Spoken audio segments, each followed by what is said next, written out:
So this is a 10 toes or attentional 10 toes. We have a handful of different variations that we like to use for a variety of purposes, but in this particular application, the biggest thing is going to be maintaining a fixed posture with our head.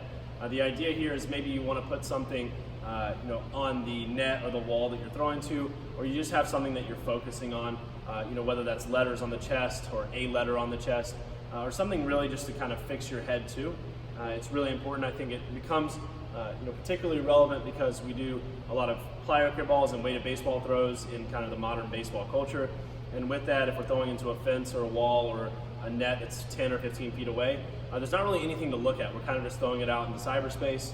And so what I want to do here is I'm going to go ahead and kind of get a fixed posture. So I'm going to lock my pelvis in.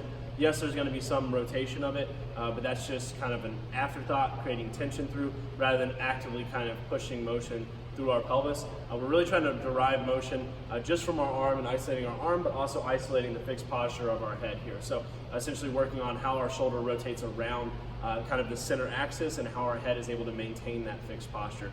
So essentially in this case, I'm fixing my head forward, my eyes aren't going to move, and so I'm just going to work through that motion. You can exaggerate it a little bit more if you want to. So if you really want to exaggerate it, you can kind of put the glove arm into a little bit more of a locked position so we can really start to get kind of that, see how much resistance we have left. I mean, even just from doing the exercises here to kind of walk you guys through it, I can already tell I'm in a pretty mobile state. So again, if we really want to isolate it, we can slow it down.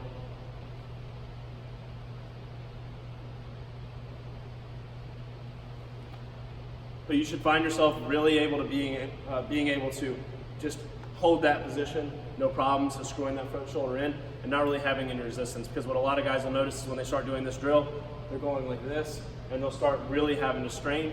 And the idea is that since we're already locked forward, it really should be easy to keep our eyes on the target. So, give that a try. Obviously using a baseball, I didn't throw any there, but using a baseball or a weighted ball to kind of warm up with, but just starting to work on that fixed posture of your head.